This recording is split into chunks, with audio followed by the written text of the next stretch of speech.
Hello student, I am Pawan sir. तो आज हम लोग क्लास 10 का एक मोस्ट इम्पोर्टेंट चैप्टर है ट्रिग्नोमेट्री वो स्टार्ट करने वाले हैं। और इसी चैनल पर आपको और भी चैप्टर की वीडियो अवेलेबल हो जाएंगे।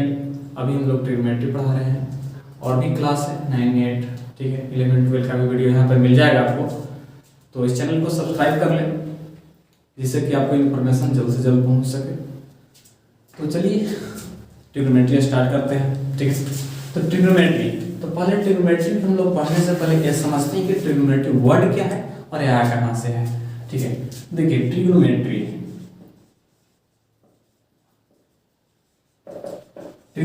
दो वर्डों से मिलकर बना हुआ है, ट्रिगोनो और मेट्री। देखिए ट्रिगोनो मतलब होता है ट्रायंगल, और मेट्री मतलब होता है मेजरमेंट, ठीक है।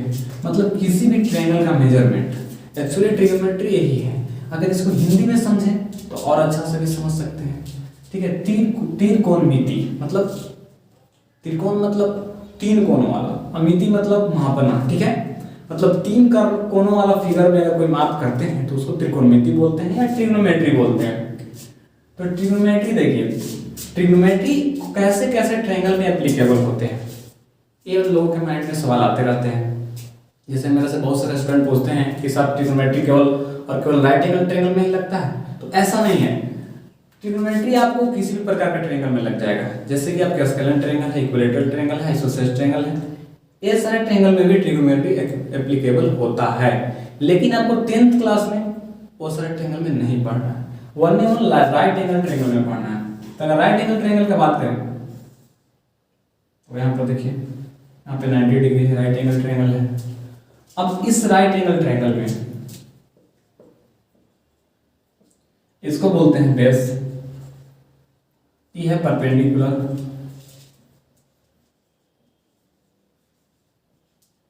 और यह आपका हाइपोटेनस,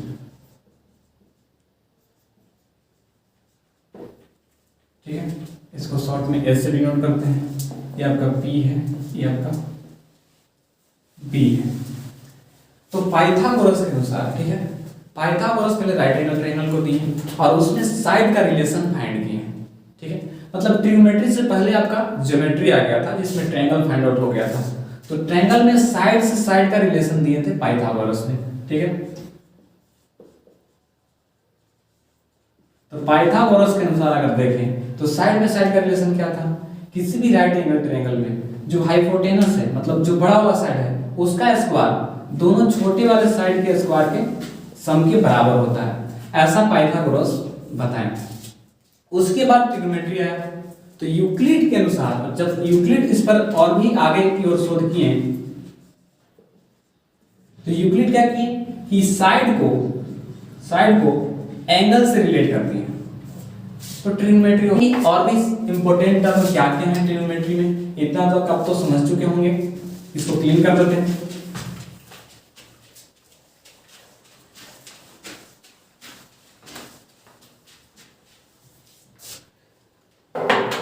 देखिए कुछ टर्म यहाँ पे हम लोग लिख रहे हैं, उसको देखिएगा। देखिए कुछ टर्म है, जैसे साइन है, इसमें आपको साइन का काफी यूज मिलेगा।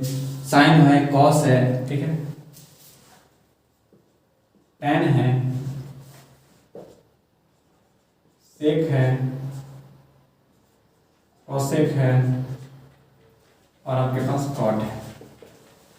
अब इसका क्या है, ये जो आप नेम देख रहे हैं इसका शॉर्ट फॉर्म है। इसका फुल नेम भी होता है, इसको हम लोग साइन, कोसाइन, टेंजेंट, सेकेंड और कोसेकेंड और कोटेंजेंट बोलते हैं। तो दोनों नेम यहाँ पे हम लोग लिख दिए, शॉर्ट फॉर्म इसका ये होता है और इसका फुल नेम ये होता है। ये इसलिए लिख दिए, कहीं कहीं आपको मिलेगा तो कंफ्यूज नहीं होना है। आप इस तरह से भी लिखा हुआ मिल सकता है, इसमें कोई दिक्कत वाली बात नहीं है, ठीक है। तो एक्चुअली में ट्रिग्नोमेट्री क्या है, रेशियो है। तो टोटली रेशियो है। अगर आप किसी भी इसमें फॉर्मूला या किसी भी चीज को देखें तो आपको टोटली रेशियो है। अगर आप रेशियो के फॉर्म में अगर इसको पढ़ेंगे तो आपका ज्यादा से ज्यादा नॉलेज गेन कर सकते हैं और जल्दी कर सकते हैं। फॉर्मूला याद करने का उतना टेंशन नहीं रहेगा। लेकिन आप केवल फॉर्मूला को रट कर पढ़ते हैं तो दिक्कत है। वैसे कंडीशन में आपको बहुत ज़्यादा रटना पड़ेगा। तो हम लोग यहाँ पे रट के नहीं पढ़ने वाले हैं, समझेंगे कि एक्चुअली में है क्या। ठीक है, सारा चीज रेशियो को समझेंगे। तो यहाँ पे हम एक फिगर बनाते हैं और देखिए यहाँ पर एक राइट एंगल बनाते हैं, क्योंकि हम बता चुके हैं कि एप्लीकेबल तो आपके हर प्रकार के ट्रायंगल में है, लेकिन हम लोग अभी यहाँ पे पढ़ेंगे केवल राइट एंगल ट्रायंगल में। तो देखिए एक राइट एंगल ट्रायंगल ड्रॉ करते हैं।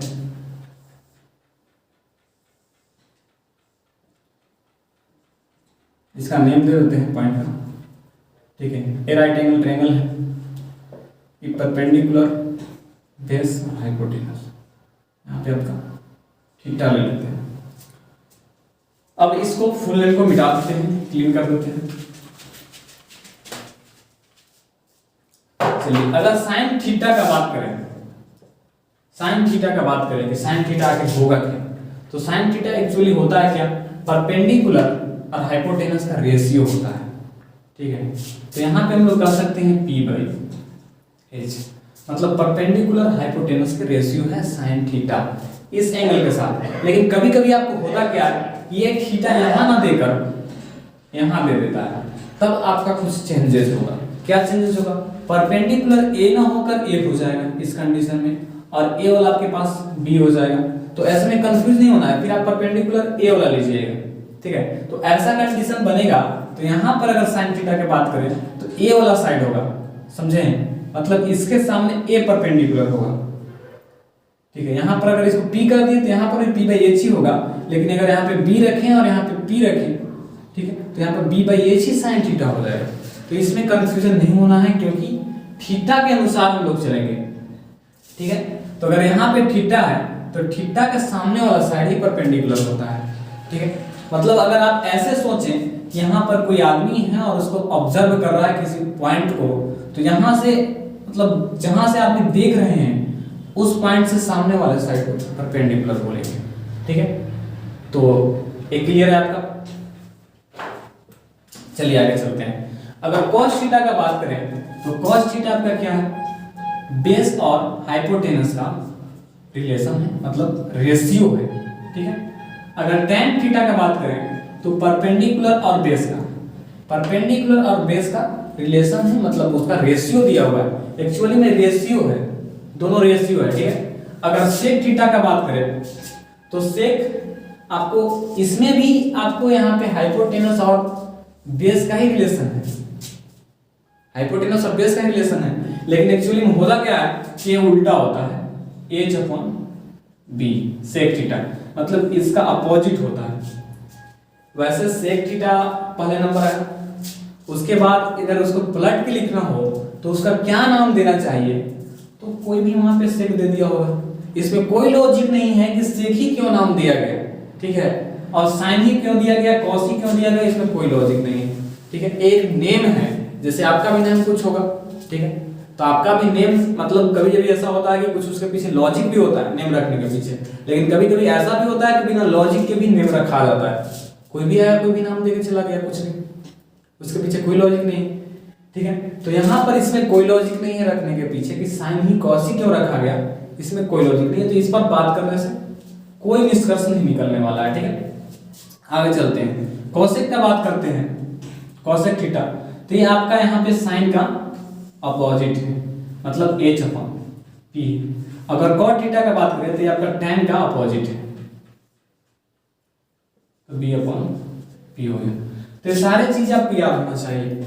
याद करने के लिए अगर ट्रिक की बात करें तो आप ऐसे भी लिख सकते हैं। ठीक है, P/H हो गया, आप ले लीजिए यहाँ पर एक B/H और P/P।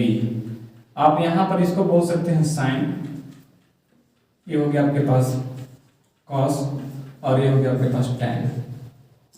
और साइन कॉस और tan आपके पास जब हो गया, ठीक है, थीटा लगा देते हैं, साइन कॉस tan आपके पास हो गया, तो आपको मालूम है कि साइन का उल्टा कॉसेक होता है, और कॉसेक का उल्टा सेक होता है, और tan का उल्टा कॉट होता है। ठीक है, तो आप बाकी आप निकाल लेंगे सारा चीज।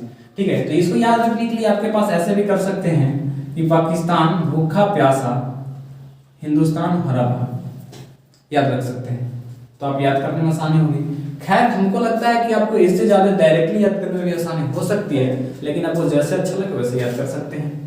ठीक है, तो चलिए, जैसा कि अभी हम लोग देखें कि साइन का उल्टा क्या है, साइन का उल्टा यहाँ पे कॉसेक है, और कॉस का उल्टा क्या है, सेक है, और टैन का उल्टा क्या है, कॉट है।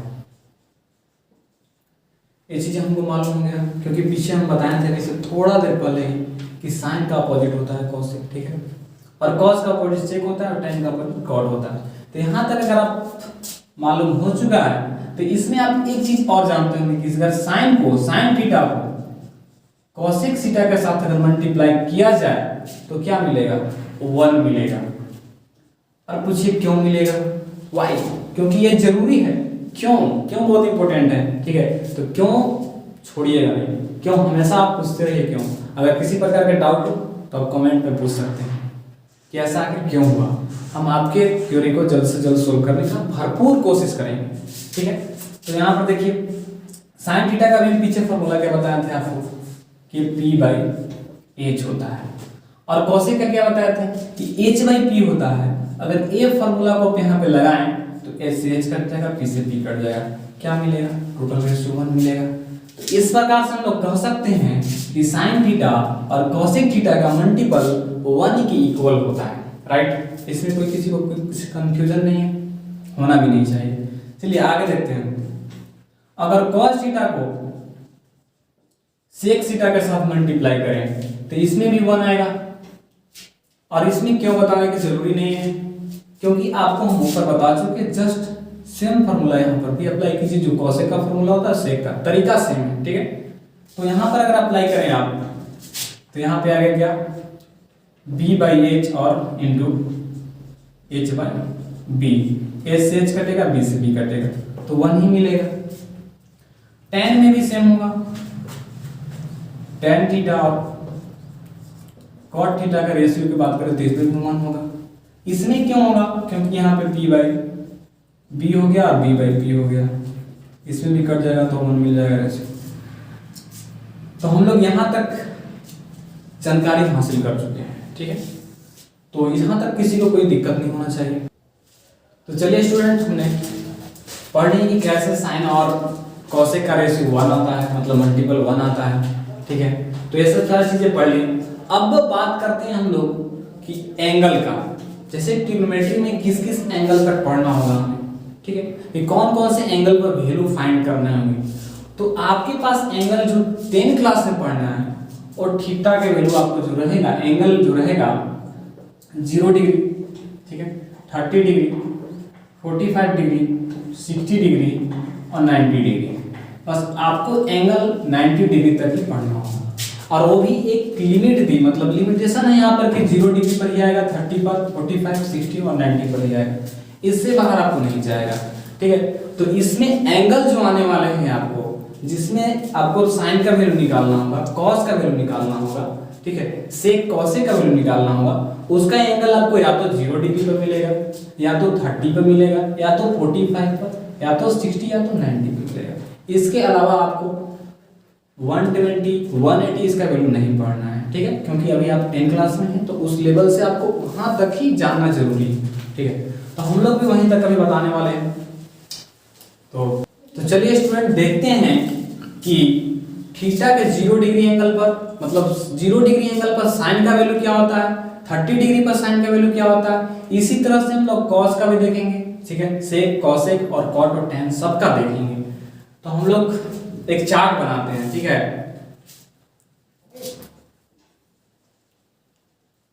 Value of basic angle.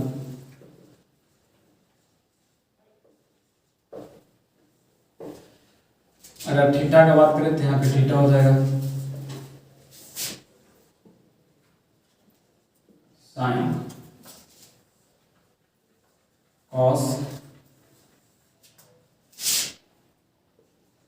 Tan, cosec, सेक और कॉट।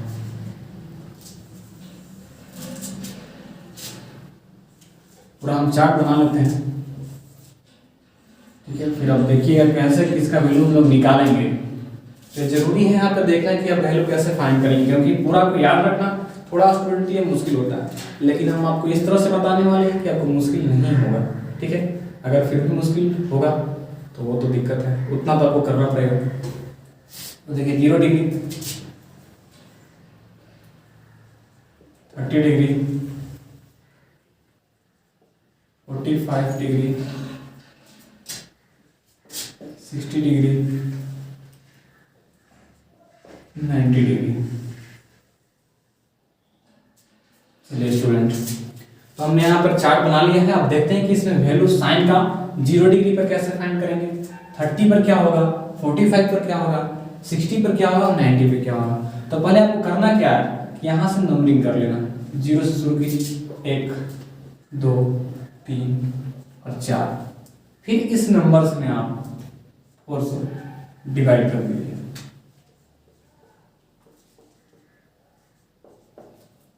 और डिवाइड करने के बाद आप इस पे रूट चढ़ा दीजिए। अब देखिए इसका जो भी वैल्यू हुआ उसके सामने साइन 0 डिग्री का वैल्यू भी वही होगा। ठीक है, इसका जो वैल्यू हुआ 30 डिग्री का वैल्यू भी वही होगा, इसका जो वैल्यू हुआ 45 का वही होगा, ऐसे ऑन। ठीक है, उसी प्रकार से।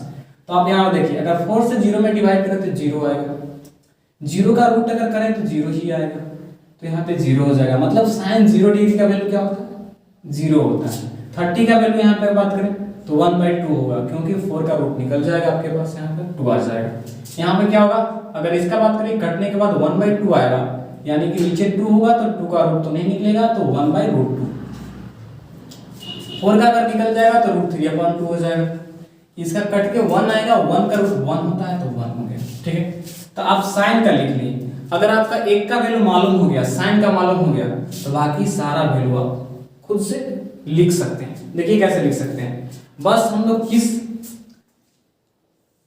इस फ्लो में गए थे, अब उधर से हम लोग रिवर्स आएंगे। ठीक है, तो कैसे आएंगे, देखिए इसका वैल्यू हम लोग यहाँ पे लिखेंगे 1, इसका यहाँ पे √3/2, 1/√2, 1/2 और 0। ये आपका हो गया साइन का वैल्यू, कॉस का वैल्यू। tan का रखना होगा तो tan होता है sin बाई cos। ठीक है, जब tan sin बाई cos होता है तो यहाँ पे हम लोग डिवाइड कर देंगे पर नीचे। ठीक है, डिवाइड करते आ जाएंगे, जो इसका वैल्यू आएगा ऊपर सामने पुट करते चले जाएंगे। तो अगर 0 में 1 से डिवाइड लगा तो क्या आएगा, 0 में 1 से डिवाइड लगाने के बाद 0 ही आएगा। इसमें अगर करें तो 1/√3 आएगा, 2 से 2 कट जाएगा। इसमें करें तो 1 आएगा, इसमें √3 आएगा। और इसमें क्या होगा, जब 1 में 0 से डिवाइड लगाएंगे तो नॉन डिफाइन आएगा, मतलब इसको डिफाइन नहीं कर सकते। लेकिन यहाँ पे हम नॉन डिफाइन या अनडिफाइंड या इनफिनाइट नंबर ऐसा कुछ लिखेंगे नहीं अभी। और क्यों नहीं लिखेंगे आगे पता चलेगा। हम इसको एज इट इज 1/0 ही लिखते हैं। ठीक है, आपको समझने के लिए ऐसा लिख रहे हैं। वैसे आप यहाँ पर ये भी लिख सकते हैं कि क्या है, नॉट डिफाइंड। ठीक है, ऐसा भी लिख सकते हैं, अनडिफाइंड भी लिख सकते हैं, लेकिन आप 1/0 लिखें तो ज्यादा अच्छा रहेगा, अभी समझने के लिए अच्छा रहेगा। ठीक है, देखिए उसके बाद अगर कॉसेक का बात करें, कॉसेक का तो आपको पता है कि साइन का उल्टा होता है कॉसेक। ठीक, तो साइन का उल्टा अगर करेंगे तो 0 है, इस 0 को अगर उल्टेंगे तो क्या होगा, 1/0 हो जाएगा। अगर इसको उल्टेंगे तो 2 हो जाएगा, इसका √2, इसका 2/√3 और इसका 1 हो जाएगा। तो हम लोग कॉसेक का वैल्यू निकाल लिए। अगर सेक का बात करें, देखिए यहाँ पे हम डिनोट कर देते हैं कि इसका कौन उल्टा है।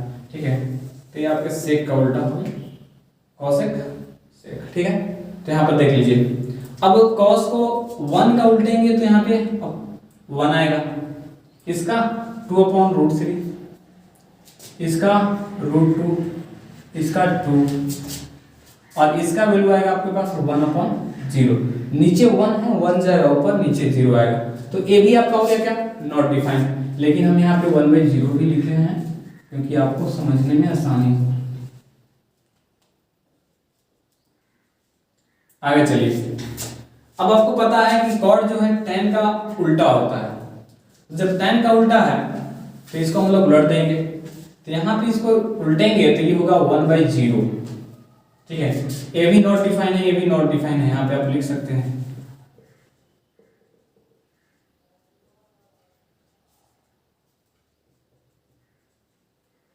ठीक है, अगर इसमें देखिए यहाँ पे √3 आने वाला है पलटने पर, यहाँ 1 ही आने वाला है, यहाँ पे 1/√3 आने वाला है। अब देखिए इसको अगर पलटेंगे तो 0 आएगा। अब इसको ऐसे क्यों लिखवाए थे ये आपको बताते हैं, क्योंकि अभी आपको पलटने में दिख गया कि इसको पलटने के बाद 0 ऊपर जाएगा नीचे 1 आएगा। ठीक है, अगर हम नॉट डिफाइन लिखते हैं तो आगे आप यहाँ पे कंफ्यूज जाते कि सर पलटने के बाद नॉट डिफाइन को पलटने के बाद क्या आएगा। ठीक है, तो इसीलिए हम 1/0 ही आपको लिखवाए थे, इस समझने में आसानी हो।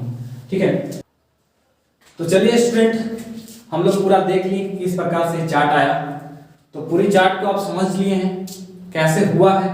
ठीक है, तो हम लोग इसके बाद नेक्स्ट वीडियो में मिलेंगे और उसमें क्वेश्चंस को सॉल्व करेंगे। ठीक है, तो आप अगला वीडियो में पेन और पेपर लेकर आइएगा। इसमें भी अगर आप नहीं लेके आएंगे तो स्क्रीनशॉट लेकर जरूर रख लीजिएगा, क्योंकि आपके लिए बहुत इंपॉर्टेंट है। अब बोर्ड पॉइंट ऑफ व्यू से तो बहुत ज्यादा है।